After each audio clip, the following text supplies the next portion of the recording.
నమస్తే, welcome to whistle. నేను మీ స్వాతి.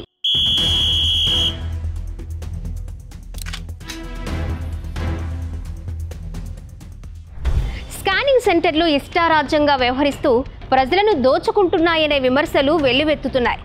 ధరల నియంత్రణ లేకపోవడంతో ఒక్కో స్కానింగ్ సెంటర్లో పరీక్షలకు ఒక్క విధంగా ఫీజులు వసూలు చేస్తున్నారు. కొన్ని సెంటర్ల నిర్వాహకులు రెఫరల్ డాక్టర్లకు కమిషన్లు ముట్టచెప్తూ లక్షల రూపాయలు సంపాదిస్తున్నారనే ఆరోపణలున్నాయి.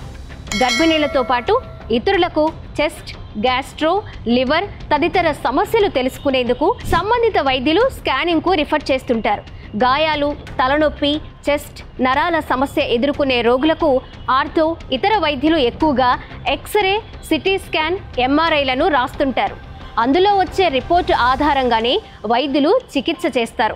ఎక్స్రే కోసం 500 నుంచి 1200, స్కానింగ్కు 800 నుంచి 2000 రూపాయల వరకు రోగుల నుంచి నిర్వాహకులు వసూలు చేస్తున్నారు. ఇక సిటీ స్కాన్, ఎంఆర్ఐల విషయానికి వస్తే ఫీజులు వేలల్లో ఉంటున్నాయి. పేరుకు మాత్రమే ధరల బోర్డు ప్రదర్శిస్తూ ఇష్టారీతిగా వసూలు చేస్తున్నారనే రోగుల బంధువులు ఆరోపిస్తున్నారు. నిబంధనలకు విరుద్ధంగా వ్యవహరిస్తున్న స్కానింగ్ సెంటర్లలో తనిఖీలు చేయాల్సిన వైద్య ఆరోగ్య శాఖ అటువైపు కన్నెత్తి చూడడం లేదనే విమర్శలు వస్తున్నాయి. పలువురు సీనియర్ వైద్యులు సొంతంగా ఆసుపత్రులు నడుపుతూ అవసరం ఉంటేనే x ray, scanning, CT scan, MRI చేయించుకోవాలని రోగులకు సలహా ఇస్తున్నారు. కానీ కొన్ని మేనేజ్మెంట్ ఆసుపత్రుల్లోని వైద్యులు మాత్రం ప్రతి చిన్న సమస్యకు ఎక్స్రే, సిటీ స్కాన్, స్కానింగ్, ఎంఆర్ఐలు రాస్తుంటారు. ఇలా రిఫరల్ దందా చేస్తూ కొంతమంది వైద్యులు కమిషన్లు తీసుకుంటున్నారని బహిరంగంగా చర్చించుకుంటున్నారు. 1000 రూపాయల ఫీజుకు 300 చొప్పున కమిషన్ తీసుకుంటున్నట్లు సమాచారం. X ray, scanning, CT scan, MRI ఏది తీయాలన్నా అనుభవం, అర్హత ఉన్న టెక్నీషియన్స్ ఉండాలి. డిఎంఐటి కోర్స్ చేసి శిక్షణ తీసుకోవాల్సి ఉంటుంది.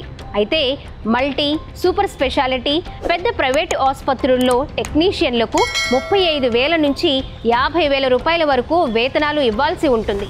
దీంతో జూనియర్లకు 20,000 లోపు జీతాలు ఇచ్చి నిబంధనలకు విరుద్ధంగా నడిపిస్తున్నారు.